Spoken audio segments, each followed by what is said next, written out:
Satres Narkoba Goa Polres Buleleng mengamankan 11,42 gram sabu dari jaringan pengedar narkoba di Desa Sambangan, Bukasada Buleleng pada Rabu 22 Januari 2025. Penangkapan dimulai dari ME 19 tahun dan AP 30 tahun pada 4 Januari.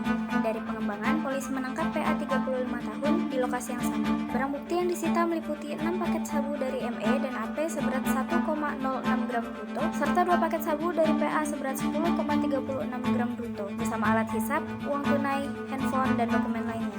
Kapolres Buleleng AKBP Ida Bagus Ridwan Sutadi menyebut PA juga terlibat pengiriman sabu dari Denpasar.